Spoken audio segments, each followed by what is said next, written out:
could this be it? And by that I mean the perfect middle ground for the SUV that you're looking for. Just look at the Mahindra portfolio. In the last 2 years, you've had two hugely appealing blockbusters from them. On one end of the SUV spectrum is the simple, rugged Thar, which is very off-road focused, and on the other end, you have the XUV700, which is sophisticated, packed, and very much road focused. So the question is the new Scorpio the one that bridges the two and gives you that combination that you've been looking for?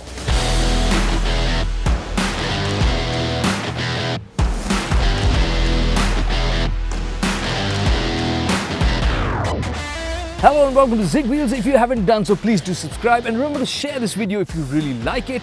And before I go any further, don't forget, this is the Scorpio N, not the Scorpion. Scorpio N. Let's move on.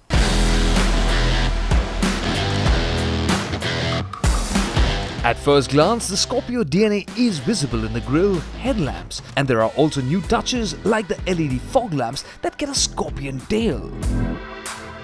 From this angle, you're going to say it is looking like a Scorpio, and I can almost hear some of you thinking it doesn't feel more intimidating than the previous gen Scorpio. And I think that's a good thing, because this one is a more sophisticated, more confident, and a more mature design that isn't trying to shout through its lines or design elements. It is a vehicle that is likely to appeal to more people than the previous gen did. I'm sure you know what I mean.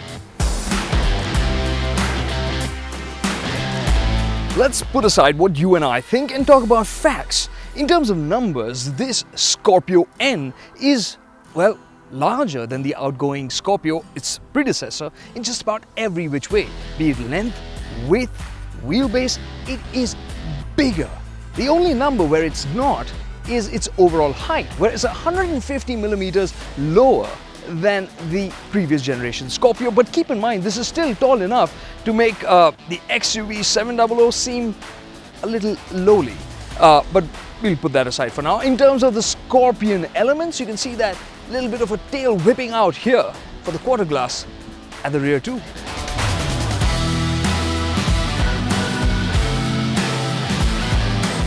The roof rails look right and the 18-inch rims look beefy.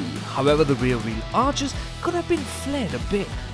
Yeah, for once Mahindra hasn't overdone something. But there is a hitch. Ironically, the sting in the tail of this Scorpion isn't in its tail.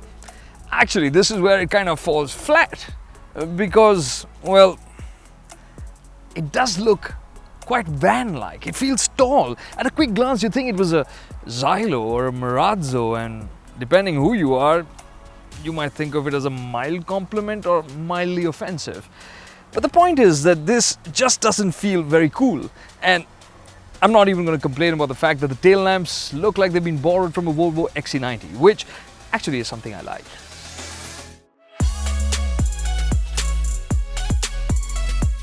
I wish I could also say that I like that this tailgate opens up sidewards instead of upwards. I wish I could say that I like the amount of boot space on offer with the third row up, which is genuinely just for backpacks, not even overnighters. I wish I could say that once you flipped this seat up, you would have tons and tons of storage. But that seat, although easy to flip up, is still in the boot. And I really wish I could say that I could remove this seat from here and open up more luggage space. That is something I really would like.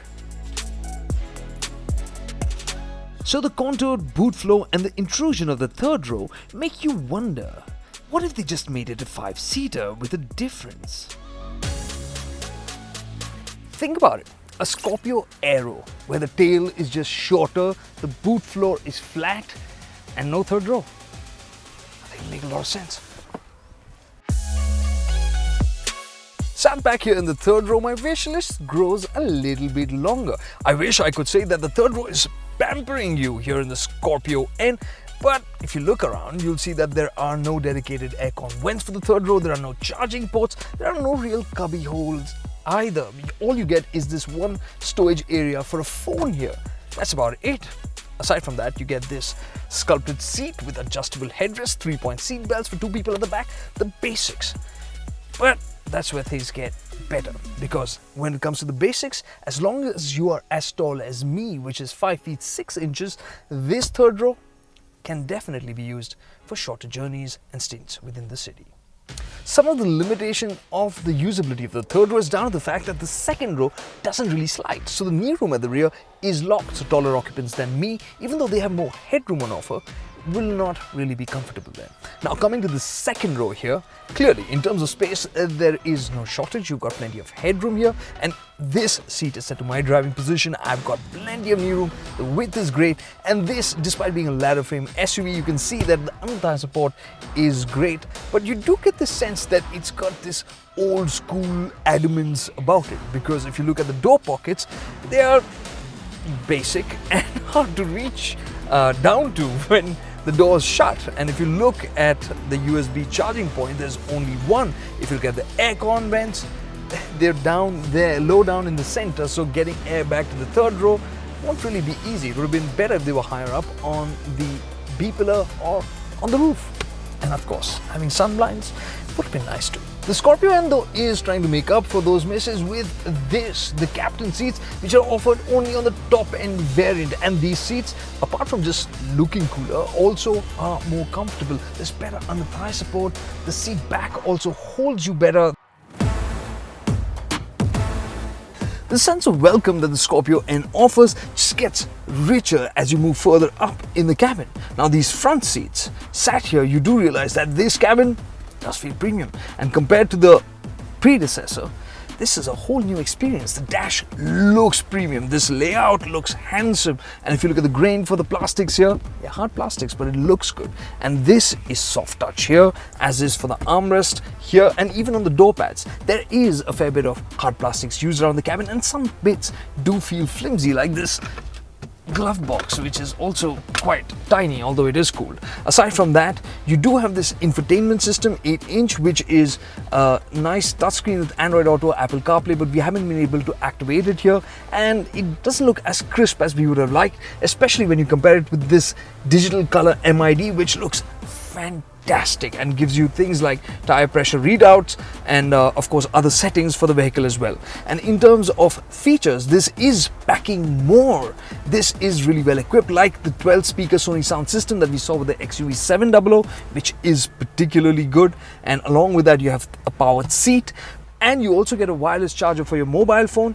Along with that, and this is where things get a bit strange, you have 2 USB-A ports up front along with that wireless charger, while you have a USB-C at the rear.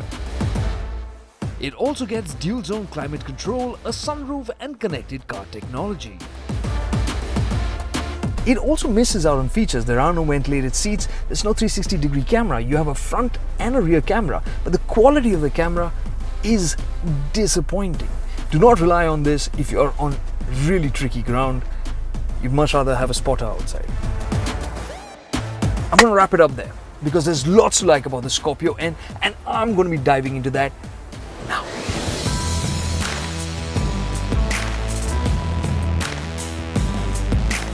Mahindra honchos yesterday told me the one thing that they're really proud of on the Scorpio N is the way it rides and handles. And as it turns out, that is a very valid claim, because this doesn't feel like a big, heavy SUV to drive. It feels kind of like a small car. I'm not gushing, trust me. First and foremost, the steering, it just feels so light at low speeds. You want to know what it'll be like in the city to maneuver around? Take a look at this. It's that easy. And then it weighs up as the speeds increase to give you the sense of confidence and composure that you would look for when you're driving at higher speeds. Then there's the suspension. This doesn't bob or bounce around. It doesn't roll. It's got a Watts link, which, if you know your cars, is something that Ford's Endeavour used, and that handled really well too. It's no different here.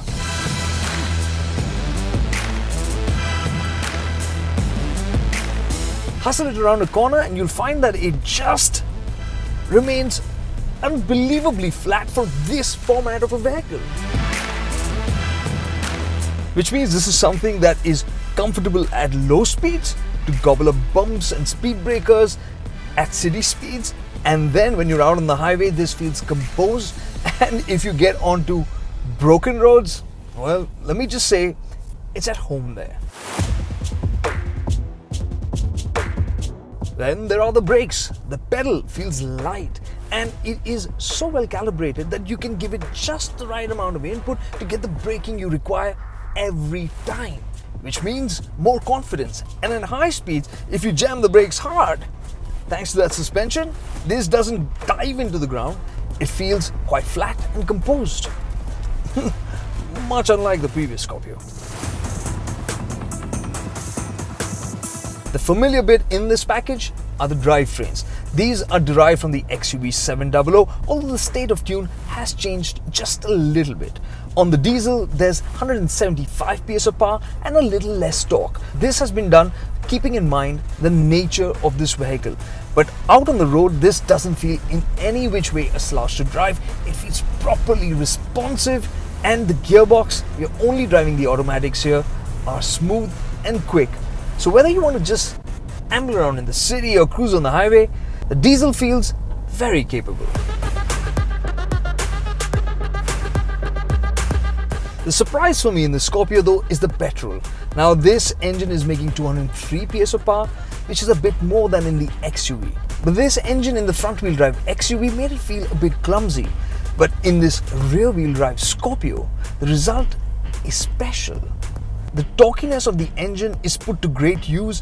You just feel that it takes less effort to drive than the diesel as well. And that's saying something. You realize this especially when you don't miss the drive modes. Conveniently for me, Powerdrift and Kartikeya ran a friendly drag, diesel versus petrol, and the results just prove my point.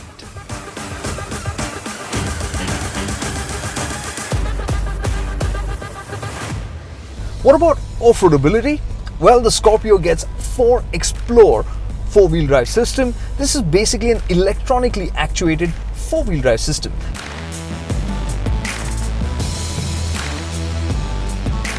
The core hardware of this is very similar to the Thar, which we know is a very rugged and capable off-roader.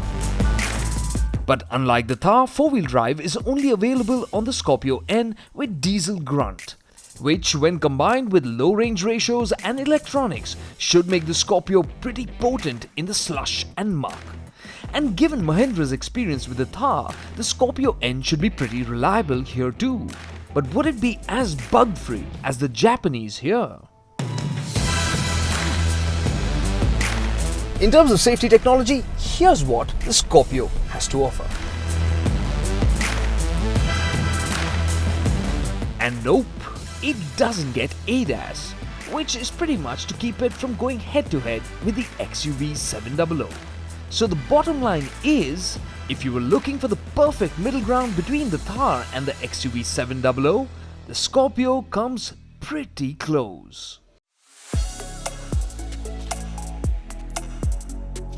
It's complicated, and here's how things stand. Despite that slabby rear, despite that somewhat disappointing boot, despite that basic third row, despite the feature misses, despite the questions on value for a vehicle of this price point, despite that somewhat iffy plastics, despite not knowing the price for its all-wheel drive and automatic variant that we have here, despite not knowing how its longevity will compare to its Japanese rivals, despite all these questions and concerns, when I think about the Scorpio, I don't think that the balance is lopsided actually.